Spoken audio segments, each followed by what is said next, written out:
মসজিদের সামনে আল্লাহ মোহাম্মদ লেখা যাবে কিনা?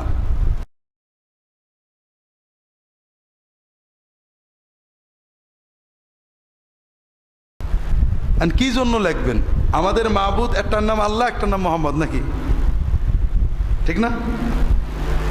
আসলে এগুলো ঠিক না। যদি লিখতে হয়, প্রথম কথা হলো কেবলার দিকে কিছু লিখতে নেই। অনেক উপরে যেখানে নামাজে নজর দেয় না লিখতে পারেন লা ইলাহা ইল্লাল্লাহ একদিক লিখলেন, মোহাম্মদ রাসূলুল্লাহ লিখলেন, আল্লাহর পরিচয় থাকলো, মোহাম্মদ সাল্লাল্লাহু আলাইহি পরিচয় থাকলো, এটা ভালো হয় না? এইটা হলো ঠিক। আর সামনে কিছু না লেখা উচিত। লিখলে পুরো কালেমা লা ইলাহা ইল্লাল্লাহু মোহাম্মদ রাসূলুল্লাহ এইভাবে লেখা উচিত।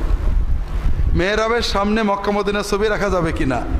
আমার এখানে ছবি দেওয়ার জন্য অনেকেই পাগল করছিল, আমি করিনি।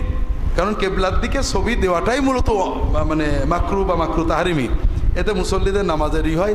আর আমরা বললাম না মূর্তি পূজারি হয়ে যাচ্ছে, এখন ছবি পূজারি। আগে তো রাসূলুল্লাহ বলেছেন প্রাণীর ছবি রেখো না, পূজা হবে। এখন আমরা প্রাণী ছাড়াও পূজা করি, মনে করি কাবা ঘরে হলেই বুঝি কিছু একটা হয়ে গেল। এই জন্য ছবি টবি রাখলে দোষ নেই, আপনারা গেটে বাইরে রাখবেন, এটা ভালো। কাপড়ের জাই নামাজে নামাজ পড়া, এই জাই নামাজের মাঝে মক্কার ছবি থাকে, কাবা শরীফের উপর পা লাগলে বা লাগে বসা যাবে কিনা? যাই হোক, হজের সময় কাবা ঘরের গায়েই তো পা লাগে। যারা হজরে আসদে চুমু খেতে যায়, কাবা ঘর পাড়ায় উপরে ভিত্তির উপর উঠে যায়, না যেয়ে হবে তো, তাই না? না যেয়ে হবে না?